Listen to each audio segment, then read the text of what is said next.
All that and more as we get up with you on this Championship Monday starting right now. Back and better than ever and ready to go after an incredible football weekend, and then there were two. And by that, I mean the two teams that are remaining, because we've got three guys ready to go and talk football with you today. Here's the crew. Dominique Foxworth, Dan Orlovsky, Ryan Clark are ready to go. Pat McAfee will join the party a little bit later talking about Championship Sunday. And Neek, let's take a look at what happened at Lambeau Field yesterday in the clash of the legends. Aaron Rodgers, Tom Brady, the two future Hall of Famers meeting for the first time ever in the playoffs. And if there were any jitters for Brady, you wouldn't know it. Neek, this is his first pass of the game. You can't blitz the GOAT. He knew exactly where to go. He found that matchup and executed. And found Mike Evans on that. And then if it looks familiar, it's because basically the same play leads to a touchdown at the end of the drive, 27 yards. And so now it's 7-0 Tampa Bay. But Rodgers would answer early second. Marquez Valdez-Scantling. Oh, it's a strike, Dominique. Oh, yeah, he won off the line, and, of course, Rodgers isn't going to miss that throw. He nails it. It's a perfect touchdown. Tied at 7, we are next. Bucs drive, 3rd and 9. This one Brady just throws up there. And how about the play that Chris Godwin makes on the ball? YOLO! Thank you. That was a prayer, and Chris Godwin answered it. Godwin has had some drops issues in this postseason, but hangs on to that one for a 52-yard grab, and that sets up this Leonard Fournette, finishing it off with a spectacular spin move and a touchdown, Dominique. Oh, man, playoff Lenny is alive and well. That's a fantastic run. That certainly showed how tough he was. Looked like LSU. Bucs up 14-7. Now, here's the sequence right at the end of the half that really changes the whole game. Rodgers intercepted by Sean Murphy bunting, sets up ultimately this. With 8 seconds left in the half, how in the world does this happen, Neek? You got one job. You guys going to make me watch this over and over again today, aren't you? We're going to get deeply into that play, because how in the world that play scores in a touchdown is remarkable. And then right off the beginning of the third quarter, off a turnover, Brady punches it into Cameron Brate, and it's 28-10 Tampa. So Rodgers is fighting his way back, and that he does. Here he finds Robert Tonyan in the end zone for a touchdown. So 28-17, the following drive for Tampa. Here's where the Brady mistake started, Dominique. What is this throw? Yeah, it doesn't make sense. Adrian Amos got a fantastic jump on this and made the play, but Brady was trying to give the game away at certain points.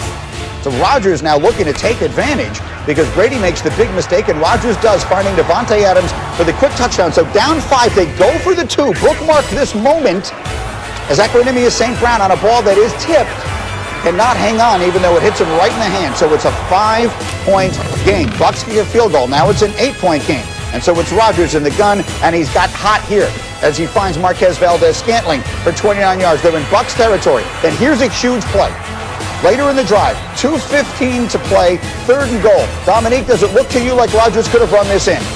I mean, he certainly could have gotten close, and maybe they would have decided to go for it, but instead he throws it into double coverage. Take another look. Watch the right side, or Rodgers' right side. Certainly a lot of green grass. Instead, he tries to throw it in there. That sets up a 4th down where Matt LaFleur decides to kick the field goal. So it's 31-26, and Brady comes on looking to ice the game, and that he does. Here's the big play, the pass interference. Is this a good call, Dominique? I mean, I want to say it's not because I'm a cornerback, but he's pulling his shirt off. Like, you got to throw the flag in that situation. I hate to see it, but it was the right thing to do. Kevin King, who had himself a tough day yesterday, gave up the touchdown right before the half, and then the clear jersey pull on Johnson there. Bucs get a key 1st down, and then here's another to put it away. Chris Godwin sliding all the way back to Tampa, where Tom Brady and the Buccaneers will host his 10th appearance in a Super Bowl. For Aaron Rodgers, 346 yards brought frustration for Tom Brady. Another trip to the big game. Now home Super Bowl for the first time in NFL history, I think puts a lot of cool things in perspective. Anytime you're the first time doing something, it's usually a pretty good thing. Tom's a GOAT. Last year, I think we ended 7-9, and right now we're headed to the Super Bowl. And he's probably the biggest reason we are where we are. The Tampa Bay Buccaneers had not been to the playoffs in 13 seasons. Tom Brady shows up, and here they are in the Super Bowl. Dan Orlovsky, how in the world do we, I think Dan may be frozen. Dan, do I have you? If I have you, Dan, how do we, he's frozen. Okay, no, he's good? Okay. Dan Orlovsky, how do we put into words, if indeed I have you, how do we put into words the story that Tom Brady is writing here? Yeah, for a guy that has the biggest and longest list of incredible accomplishments, Greeny, this one tops it. Yesterday's game for Tom Brady reminded me, going back to March, of why he chose Tampa. Because he didn't need to carry the football team. Because this was a lot about how talented they were. But yesterday is about, for anybody who thought Tom Brady wasn't the greatest ever, that chapter is closed. That conversation is over. Don't send me tweets. Don't dispute it. Let me refresh everybody's memory about exactly the journey that Tom Brady has taken, because it's no longer is he the best forever. Is Jordan, Gretzky, Babe Ruth conversation, 43 years old, went to an organization that by winning percentage is the worst ever in the history of the NFL. Hadn't been to the playoffs in 13 years. Didn't have to learn a brand new offense after 20 years in the same offense. No training camp that's normal, no preseason games, and then takes him to the Super Bowl. He's one of the greatest athletes ever. And indisputable, I think. And RC, maybe a testament to it is he didn't have a great day yesterday, but there was something about his presence, it feels to me, that is the reason they are where they are. We'll get to analyzing what his play is, and I'm sure my dog Dom is going to do it in a second, so I don't even have to get to the mistakes that he made. But it's also about the journey, right? Right now we're talking about yesterday. We're going to look at his play from yesterday, but getting to yesterday is what Tom Brady is about. Having guys like Rob Gronkowski come over, having a team that says, okay, Bruce Arians, I wanted to punt the football, but Bruce, I think we can get this first down. Bruce, I like the matchup with Kevin King. Let's go at Scotty. Let's go to Scotty Miller. Bruce Arians saying this week, you know what? Bill never let him coach. Sometimes I just sit back and let him do his thing. All of those things come with Tom Brady. Tom Brady is now like a hooper. Tom Brady is like when KD goes to a team and you say, you know what, they can win a championship. LeBron James changes conference and now the Los Angeles Lakers become champions. That's who Tom Brady is. He's a force multiplier. He makes everyone better. And yesterday we saw that. Did Todd Bowles have a lot to do with what happened yesterday? Absolutely. But it's the TB12 that's most important to the Tampa Bay Buccaneers' success as a whole.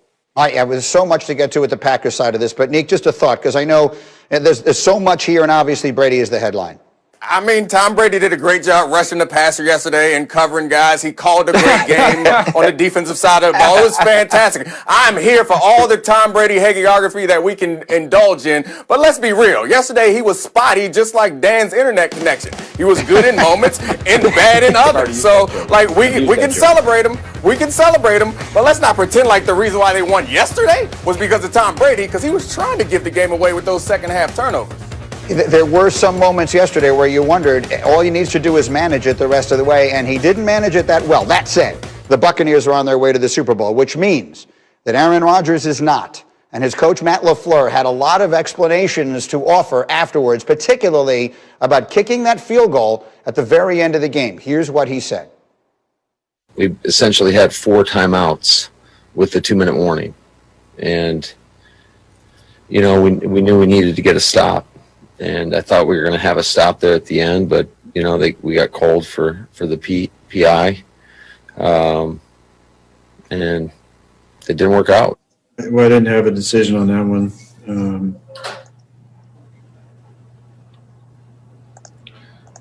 Yeah, that wasn't my decision. I thought maybe we're going to have 4 chances to go.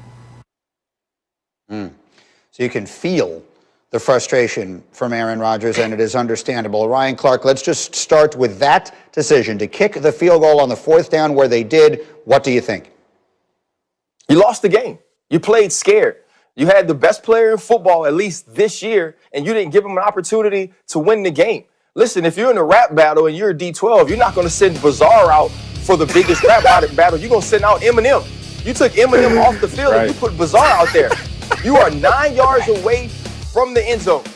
The reason that you are trailing is that BA trusted Tom Brady with 13 seconds in the second quarter and said, you know what, we're going to go for it on 4th down and possibly give you the ball at midfield. We're going to throw this bomb into the end zone and give Scotty Miller a chance to burn Kevin King for the 76th time yesterday.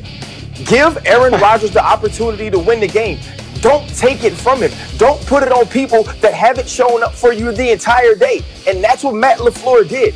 And when you make decisions like that, you sit at home and you get to think about those decisions. You get to dwell in those decisions because you will not be playing in the Super Bowl. And that's exactly what the Green Bay Packers will be doing. Dan? Listen, you have to lose that game because Aaron Rodgers, the MVP and the Hall of Famer, is not good enough. That's why you have to lose that game in that moment. So that's the wrong decision. That being said, I want to explain why it is such a brutally difficult decision for Matt LaFleur. Because I've seen a lot of people this is the dumbest decision I've ever seen.